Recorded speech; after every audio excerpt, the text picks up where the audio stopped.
오태훈의 시사본부. 네, 코로나19가 지난 8월 재확산되면서 많은 국민들이 어려움을 겪었습니다. 그런 상황에서 공교롭게도 의료계의 집단 휴진이 겹쳤죠. 지난 4일 보건복지부 의사협회가 합의문에 서명하면서 일단락은 됐습니다. 하지만 사태가 완전히 끝난 것은 아닙니다. 코로나19가 안정되는 시점에 다시 원점에서 재논의하겠다, 이런 상황까지로 좀 돌아오게 된 것인데요. 우리나라 의료 정책 어디로 어떻게 가야 할지 찾아봐야 될 것 같습니다. 오태훈의 시사본부 금요 초대석, 이번 의료계 집단 휴진이 던진 질문에 대한 답을 찾기 위해서 전문가 한 분 연결해서 말씀을 나누겠습니다. 보건정책을 연구하고 설계하는 서울대 의료관리학과의 김윤 교수 연결해서 말씀 듣겠습니다. 안녕하십니까? 네, 안녕하십니까? 예. 꽤 길었습니다. 한 달 정도 되는 기간 동안 이어졌던 이번에 의료진들의 의료계 집단 휴진. 어떻게 지켜보셨습니까? 예, 이유가 어찌됐건 간에 전공의들이 응급실과 중환자실까지 비우고 파업에 나선 거는 좀 매우 안타까운 일이라고 생각하고요. 예. 그리고 이제 국민들 입장에서는 사실 의사들이 왜 파업에 나섰는지 네. 사실 이해하지 못하는 국민들이 되게 많으셨던 것 같습니다. 네. 이게 지역의 의사를 늘리자고 하는데 제대로 의료 서비스를 못 받는 국민들을 위해서 그런 정책을 정부가 내놨는데 정부 정책이 잘못됐다고 하면서 대안은 없이 비판만 했던 점이 아마 국민들로 하여금 파업의 이유를 충분히 납득하지 못하게 했고 그 네. 결과 국민들이 의사들에 대해서 가지는 그런 실망감 이런 것들이 크지 않았나 싶습니다. 네. 그러니까 저도 의료계 정확한 상황은 잘 알 수 없는 입장이기 때문에 국민들의 입장 쪽에서 좀 여쭤보겠습니다. 특히나 이번에 응급실이라든가 중환자실의 필수 의료 인력까지 일부 업무를 중단했습니다. 네. 상당히 강도 높은 진료 거부였는데 이 네, 부분은 국민들의 입장에서는 상당히 좀 충격적으로 받아들일 수밖에 없거든요. 네, 그럴 것 같습니다. 일반적으로 이제 외국에서도 의사들이 파업을 하긴 하지만 네. 응급실이나 중환자실처럼 환자의 생명과 안전을 보장하기 위해서 꼭 필요한 곳에는 인력을 유지하고 파업에 참여하지 않는 게 일반적이고 그게 의사 윤리에 명시되어 있는 부분인데요. 이번에는 그런 의사의 윤리 또는 의사의 파업 원칙을 지키지 않고 응급실 중환자실까지 비우고 파업을 해서 네.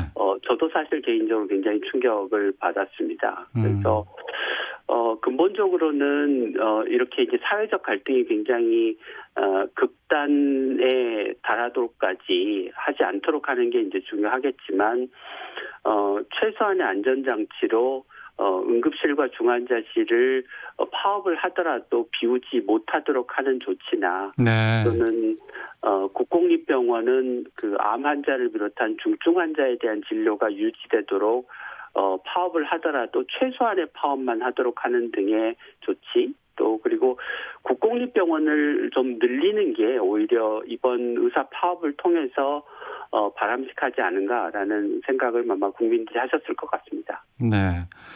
그러면 이번에 의료계와 정부 간의 갈등이 있었던 것이 의과대학 정원 확대를 통해서 의사 수를 늘리겠다고 하는 것 그리고 공공의대 설립하는 이 부분이었습니다. 네. 이걸 추진하고자 하는 정부의 정책 방향은 맞았다고 보세요? 네, 저는 맞았다고 생각합니다. 그러니까 지방의 의사가 부족해서 이제 도 지역은 크게 차이가 나면 서울과 경북은 인구당 의사 수가 한 2배쯤 차이가 납니다. 네. 이렇게 이제 의사가 지방에 없다 보니까 의료 취약지의 입원 환자의 사망률은 의사가 많고 큰 병원이 있는 도시의 2배쯤 되고요. 네. 골든 타임이 있는 응급 환자의 사망률은 지역 간 격차가 최대 4배까지 차이가 납니다. 이렇게 지역 간 그 의료의 격차 또는 건강의 격차가 상당한 상황에서 지역에서 일할 의사를 만들기 위한 의과대학 정원의 증원, 네. 공공의대의 설립은 정부가 해야 될 바람직한 방향이었다고 생각합니다. 예, 그 부분인데, 그러니까 지역 간 의료 격차는 지금 현실에서 드러나고 있다고 말씀해 주셨어요. 그런데 네. 이번에 지금 논란이 많았던 것이 우리나라 의사 수가 OECD 국가에 비해서 턱없이 부족하다라는 입장이 있었고, 또 네. 의료계 입장에서 의사협회 쪽에서는 그거 아니다, 그렇지 않다라고 또 얘기를 하거든요. 네. 이 부분에 대해서 좀 구체적인 어떤 그 수치를 좀 바탕으로 답을 주신다면 어떻게 말씀해 주시겠습니까? 그러니까 의사의 총수로 보면 인구 1000명당 의사 수가 우리나라가 2.3명이고요. 네. OECD 평균이 3.4명입니다. 네. 그래서 OECD에 비하면 우리나라의 인구당 의사 수는 한 3분의 2 수준밖에 되지 않고요. 예. 그런데 우리나라의 의사 수 증가 속도도 그리 음. 빠르지 않아서 네. OECD 국가와 우리나라의 그 격차가 좁혀지려면 OECD 국가가 의사가 한 명도 늘지 않는다는 전제로 하면 아마 한 20년쯤 더 걸려야 그 격차가 좁혀질 것이고요. 네. 근데 OECD 국가들도 의사 수를 계속해서 늘리고 있기 때문에 OECD의 증가 속도까지 고려하면 아마 우리나라가 OECD만큼의 의사 수에 도달하기까지는 한 70년 가까이가 걸릴 걸로 생각이 됩니다. 아, 그래요? 그런데 그 의료계 쪽에서는 특히 이제 대한전공의협의회는 저희가 인터뷰를 한번 했었는데 파업 기간에 네네. 이렇게 얘기를 했어요. 의사 수가 늘어나면 국민 의료비가 증가한다. 네. 의사 수를 늘리는 것보다는 의료 인력을 적정하게 잘 배치하는 게 중요하다는 주장을 펼쳤는데, 그러면 네. 좀 이 답이 차이가 나지 않습니까? 의사의 수도 중요하고요. 네. 의사가 부족한 곳에 배치하는 것도 중요합니다. 그러니까 의사가 절대적으로 부족한데 배치를 개선한다고 하는 거는 지방에 갈 의사가 없는데 그냥 도시에 의사가 많으니까 지방에 가도록 갈 수 있게 해주면 된다고 하는 방식인데, 네. 또는 이론적으로만 가능한 거지 실제로 갈 의사가 없는 상황에서 배치를 개선한다고 하는 거는 일종의 탁상공론밖에 되질 않습니다. 그 부분인 것 같아요. 그러니까 기피하는 과가 있다면서요. 거기다가 네네. 반드시 생명을 살리는 데 필요한 곳은 있지만 그곳은 기피 대상이라고 들었습니다. 네네. 뭐 이를테면 외상센터 같은 경우에는 항상 사람 부족하고 또 뭐 흉부외과 같은 데도 기피과가 된다고 하고, 네네. 성형외과, 피부과, 안과 이쪽은 또 인기과라면서요. 네. 그럼 이 문제를 어떻게 해결해야 됩니까?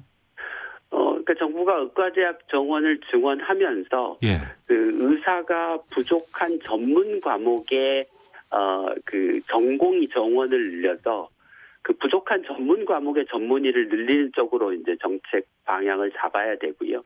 동시에 그 전문 과목이 그러니까 기피 과목이 된 이유가 아마 일은 고되고 보상은 충분하지 않아서일 테니 네. 인력 기준을 높여서 지금보다 더 충분한 인력으로 환자를 볼 수 있도록 해주고 또 수가도 높여줘서 보상을 제대로 받을 수 있도록 해주는 정책이 의과대학 정원을 늘리는 정책과 함께 병행되어야 네. 문제를 해결할 수 있습니다. 근데 이제 전공의협의회나 의사협회가 이제 계속 주장하는 것은 의사 수를 늘리는 것만으로 문제가 해결이 안 된다라고 이제 이야기를 하는 것인데, 그 말은 맞습니다. 그런데 이제 정부가 그 지역 의사제, 그러니까 지역에서 의사가 부족한 지역에 의무적으로 10년간 일을 하게 하는 방식으로 의과대학 정원을 늘리는 정책에 보면 그 지역의료 강화 대책이라고 하는 것을 함께 내놨습니다. 네. 그래서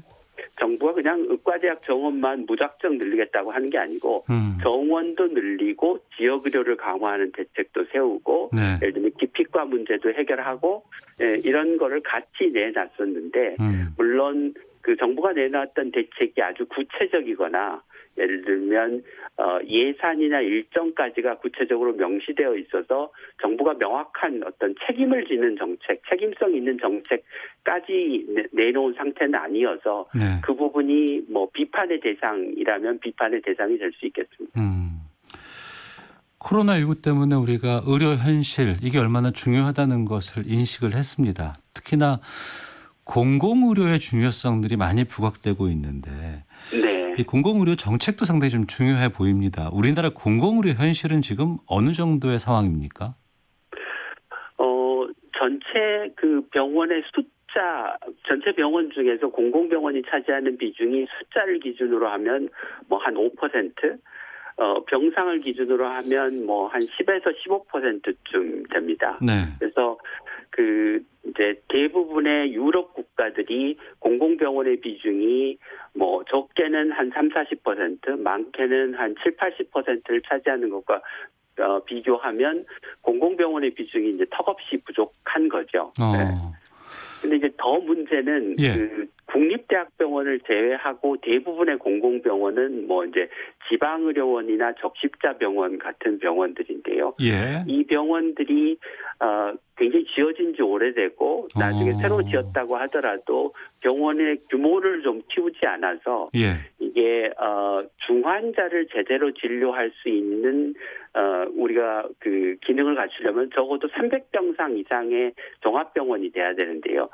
전체 공공병원의 90% 이상이 300병상 미만입니다. 예. 네, 그래서 중환자 진료 기능이 없는 거죠. 그래서 이번 이제 코로나19 때 공공병원이 뭐 그 병상수로 보면 10%밖에 안 되지만 전체 코로나 환자의 한 80%쯤을 진료를 했는데요. 네. 그렇게 한 거는 굉장히 긍정적인 이제 일이지만 문제는 이 공공병원들이 중환자 진료 기능이 없어서 또는 부족해서 코로나19 중환자들이 제대로 진료를 못 받을 가능성이 높았다는 거죠. 네. 그것 때문에 정부가 이번 기회에 그러면 공공의료를 강화해서 단기적으로는 뭐 코로나19와 같은 이제 재난에 좀 제대로 대응을 하고 국가가 네. 좀 중장기적인 관점에서는 앞에서 말씀드렸던 지역 간 의료 격차의 문제를 해결하자는 것이었죠. 네. 그런 정부의 정책 추진과 달리 의료계는 상당히 좀 반발이 심했습니다. 네네. 그렇기 때문에 이번에 의료계 집단 휴진까지도 이어지지 않았을까 싶었고 의대생들 전공의 협의회 많은 쪽에서 지금 반발이 나왔었고 국민들에게 여러 가지 얘기들을 좀 전했는데 국민들 입장에서는 조금 좀 혼란스러웠던 부분이 저희가 의사 선생님이라고 했거든요. 네네. 그런데 그 최근에 이런 모습들을 보면은 그냥 하나의 집단일 뿐이구나라고 생각이 들기도 하고 네네. 의사라는 직업이 가지고 있는 우리가 인식하고 있었던 공공성과는 상당히 좀 멀게 느껴지기도 했습니다. 이건 어떻게 보십니까? 뭐 역사적으로 보면 이제 우리나라의 그 서양의학, 근대의학이 이제 들어온 지 얼마 되지 않았고 이게 그 서양은 직업 윤리가 그 의학 지식 또는 의과학의 발전과 이렇게 같이 성장을 하면서 네. 뭐랄까 의학의 과학적인 측면과 함께 의사의 윤리, 의사의 사회적 책무가 함께 발전을 해왔던 데 반해 네. 우리나라는 이게 일종의 지식으로 도입돼서 의사라고 하는 직업 또는 의사라고 하는 전문가 집단이 굉장히 윤리성이 높고 사회적 책무를 강하게 느끼는 그런 집단으로 이제 성장을 못 해왔던 게 사실이고요. 네. 그게 그 정부의 의료 정책에 대한 불만이 이제 좀 누적되면서 이번에 좀 극단적인 형태로 이제 표출이 된 것 같습니다. 그래서 의사가 그 환자에 대해서 지켜야 될 책무, 네. 사회에 대해서 지켜야 될 책무가 그 제대로 좀 지켜지지 못하고 본인들의 그 집단적인 이익을 힘으로 관철시키려고 하는 모습을 보이면서 국민들의 의사에 대한 사회적 신뢰가 굉장히 크게 훼손되었을 거라고 생각하고요. 네. 이게 그 장기적으로 보면 의사들한테도 굉장히 손해고 사회적으로도 이런 불신을 이제 제도적으로 관리를 해 나가야 되니까 네. 그 제도적으로 관리하는 데 들어가는 그 불신을 관리하기 위한 비용, 사회적 비용이 만만치 않을 거라고 생각합니다. 네. 특히나 이제 지금 그 열악한 의료 환경은 지역에서 더욱더 그 민낯이 드러나고 있지 않겠습니까? 네네. 지역의 좀 열악한 의료 환경 개선하기 위해서 정부는 지역 의사 제도라는 것을 추진했던 것으로 알고 있습니다. 네네. 이 부분이 도움이 될까요? 그러니까 정부가 의과대학 정원을 늘리겠다고 하는 게 이제 지역 의사 제도 방식으로 정원을 늘리겠다고 하는 것이었습니다. 네. 그러니까 그냥 그 의과대학 정원만 늘리면 그렇게 해서 배출된 의사들이 그러니까 도시로 많이 가려고 하니까 예. 결국은 뭐 10명을 배출했는데 1명이나 2명만 지방에 가면 효과가 별로 없으니까요. 그 기존 의과대학 정원과 별도로 정원을 책정해서 지역에서 졸업 후에 한 10년간 의무적으로 근무를 하는 의사들을 뽑고 그 의사들이 제대로 일을 할 수 있는 지역에 있는 제대로 된 공공병원, 민간병원 확충과 함께 병행해서 네. 지역의 또 이 의료 격차의 문제를 해결하자고 하는데 이제 정부 정책의 목적이 있었던 거죠. 그래서 그 의사만 늘리면 이제 큰 효과가 없겠지만 네. 의사를 늘리는 것과 함께 의료 취약지에 있는 병원들을 큰 규모로 적정 규모로 늘리는 정책과 병행하면 저는 충분한 효과가 있을 거라고 생각합니다. 알겠습니다. 특히 이번에 이제 여러 가지 논란의 중심에는 이게 있었습니다. 충분한 사회적 논의를 거치지 않았고 정부가 일방적으로 이 의료 정책을 추진했다라는 부분이었거든요. 네네. 그리고 또 이제 코로나19로 상당히 힘든 상황에서 왜 이걸 갑자기 들고 나왔느냐라는 네. 문제도 있었습니다. 이 부분에 대해서는 어떻게 보실지요? 그러니까 우리나라의 뭐 보건의료 정책뿐만이 아니라 이제 모든 정책이 약간 정부가 주도하고 정부가 주도하면서 충분한 이제 사회적 논의나 사회적 합의를 거치지 않고 정책이 추진되는 이제 경향이 있는데요. 네. 이번에도 뭐 그런 전형적인 사례였던 것 같습니다. 이번 파업을 통해서 이제 우리가 알게 된 것은 정부가 이런 그 사회적 갈등이 심각한 의사협회 반대가 뭐 강력할 거로 예상되는 정책을 정부가 단독으로 결정하는 거는 바람직하지 않은 것 같고요. 네. 그 사회적 논의기구 또는 사회적 합의기구를 통해서 뭐 환자도 참여하고 예를 들면 노동자도 참여하고 건강보험을 운영하는 건강보험공단이나 심평원도 참여하고 이렇게 다양한 주체들이 참여해서 합의해서 의사결정을 하는 것이 그 의과대학 정원 증원처럼 사회적으로 민감한 문제를 우리가 갈등을 줄이면서 추진할 수 있는 방안이 아닌가 싶습니다. 그래서 네. 아예 이번 기회에 좀 법을 고쳐서 예를 들면 의과대학 정원 문제는 현재 그 보건의료 기본법이라고 하는 곳에 사회적 합의를 기반으로 해서 정책을 추진하도록 하는 위원회가 이게 운영되도록 되어 있는데요. 네. 그런 위원회 같은 곳에서 논의해서 결정을 하도록 하는 게 장기적으로는 바람직할 것 같습니다. 네. 지금 이 논란과 상황이 봉합된 것이 아니고 일단락된 것이 아니고 코로나19가 안정이 되는 시점에 다시 원점에서 의료계와 같이 재논의하겠다라는 정도로 미뤄둔 거잖아요. 네, 그렇습니다. 그때 가서는 말씀해 주신 이런 그 사회적인 의료 정책 결정 기구 구조 이런 걸 통해서 만들면 그때 가선 이거 정책들을 추진할 수 있을까요?